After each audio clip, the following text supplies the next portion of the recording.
நாங்கள் அடுத்தது என்ன செய்வோம், சாஃப்ட்வேர் சம்பந்தமாக இதுவரை காலமும் வந்திருக்கிற ஒரு சில பாஸ்ட் பேப்பர் கேள்விகளை நாங்கள் பார்ப்போம். அந்த அடிப்படையில் 2023 வந்த முதலாவது எம்சிக்யூ கேள்வி. ரைட், பாருங்க பாப்போம் இந்த கேள்வியை.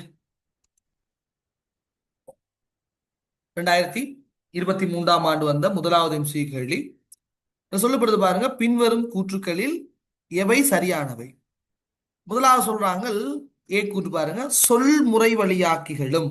நாங்க இங்க சொல்முறை வழியாக்கின்னு சொல்றது யாருன்னு சொன்னால் வேர்ட் ப்ராசஸிங் சாஃப்ட்வேர்ஸ். அப்படின்னா வேர்ட், எக்ஸல், பவர் பாயிண்ட் இருக்கு இல்லையா, அதான் நாங்க சொல்முறை வழியாக்கிகள்னு சொல்றேன். சரிதான பிள்ளையர்? அடுத்து நாங்க சொல்ற விரிதாள் மென்பொருள். விரிதாள் மென்பொருள் சொல்றது யாரு? எக்ஸல். சரிதானே? ஸ்ப்ரெட்ஷீட் சொல்றது எக்ஸல் சாஃப்ட்வேர் தான் நாங்கள் விரிதாள் மென்பொருள் கதைக்க போறோம். இதெல்லாமே பயன்பாட்டு மென்பொருளுக்கு உதாரணமா இருக்குமாம், யூட்டிலிட்டி சாஃப்ட்வேர்ஸுக்கு உதாரணமா. வெறும் அந்த வகை சார்ந்ததா? பயன்பாட்டு மென்பொருள் யூட்டிலிட்டி சாஃப்ட்வேர்ஸ்ங்கிறது சிஸ்டம் சாஃப்ட்வேருக்குள்ள இருக்கிற ஒரு விஷயம். ஸோ அது கட்டாயம் கணனியில இருக்கும் அந்த ஒரு ஐடியாவை எடுத்திருந்தாலே விளங்கி இருக்காது. அடுத்து நார்மலா வேர்ட், எக்ஸல், பவர் பாயிண்ட் சொல்றது எந்த வேலைகள் நம்முடைய வேலைகளை செஞ்சு கொள்றதுக்காக நாங்கள் போடுற மென்பொருள். ஆகவே அது ஒரு அப்ளிகேஷன் சாஃப்ட்வேர், பிரயோக மென்பொருள் வகையை சார்ந்ததாகத்தான் இருக்கு. சரிதானே? அடுத்தது செய்நிரல் மொழிபெயர்ப்பான், டிரான்ஸ்லேட். அப்ப இந்த கூட்டு சரி என்ன பிள்ளை, சரி இந்த கூட்டு பிள்ளை என்ன? அடுத்த பாருங்க அப்ப. செய்நிரல் மொழிபெயர்ப்பானுக்கு தொகுப்பி ஓர் உதாரணமாகும்.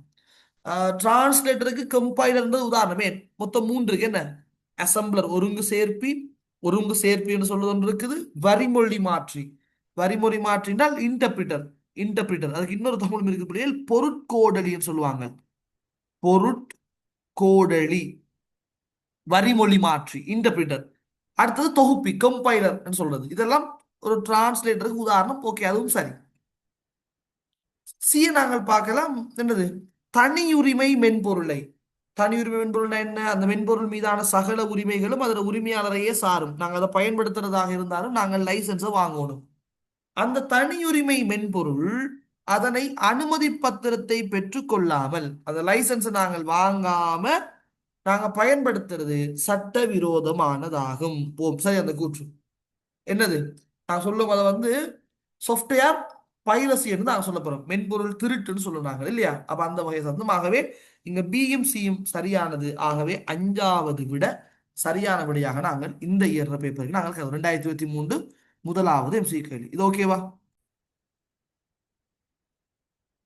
இந்த கேள்வியை பொறுத்த வரைக்கும் பின்வரும் எக்கூற்று அல்லது கூற்றுக்கள் சரியானது சரியானவை என்று கேட்டிருக்குது. ஏ கூற்று, நிலைப்பொருள் ஃபேம்வேர் ஆனது கணனியின் அழித்தகு நினைவகத்தில். நாங்கள் இன்னும் படிக்கிற பிள்ளைகள் நினைவகம் சம்பந்தமா நாங்கள் படிக்கும்போது பார்ப்போம். நினைவகத்தில் ரெண்டு வகையான நினைவகம் இருக்குது. ஒன்று அழித்தகு நினைவகம், இன்னும் ஒன்று அழித்தகா நினைவகம். அது சிம்பிள் கன்செப்ட் தான்.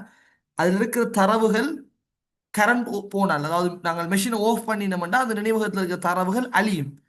அப்படி அதில் இருக்கிற தரவுகள் அழிஞ்சா நாங்கள் அதை சொல்றது அழித்தகு நினைவகம்னு சொல்லுவோம். கரண்ட் போனாலும் அதில் இருக்கிற விஷயங்கள் அழிய இல்லைன்னு சொன்னால் நாங்கள் சொல்லுவோம் அழித்தகா நினைவகம், நான் volatile சொல்லுவோம். இப்போ நீங்க சும்மா யோசிச்சு பாருங்க பாப்போம். நிலைப்பொருள்னு சொல்றது கரண்ட் போனா அழியிற நினைவகத்தில் இருக்குமா, அழியாத நினைவகத்தில் இருக்கணுமா? நிலைப்பொருள் கட்டாயம் வன்பொருள் எப்படி தொழிற்படணும்னு சொல்றதுதான் நிலைப்பொருள். அப்ப அது கட்டாயம் அழித்தகா நினைவகத்தில் இருக்கணும். நாங்கள் அது பிறகு படிக்கும்போது நாங்கள் ரொம்ப அழித்தகா நினைவகத்தில் ஒரு உதாரணமா நாங்கள் படிப்போம். அதால சிம்பிளா எழுதுவாங்க. பட் நான் இப்ப சொல்றதுக்காக சொல்றேன்.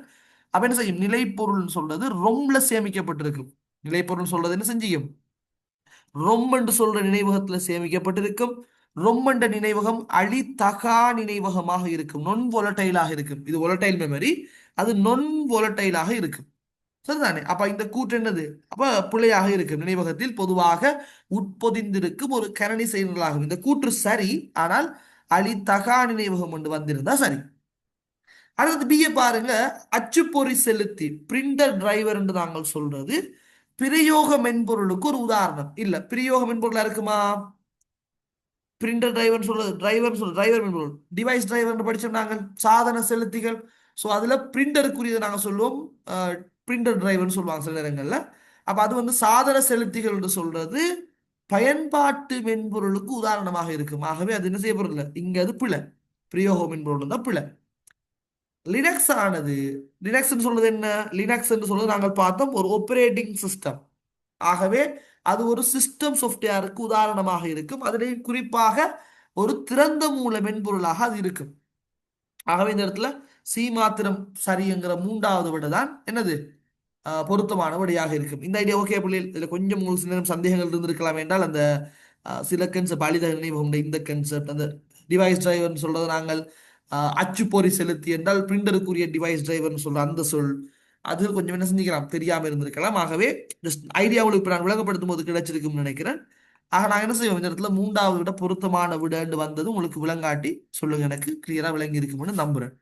சரிதானே? ரைட்.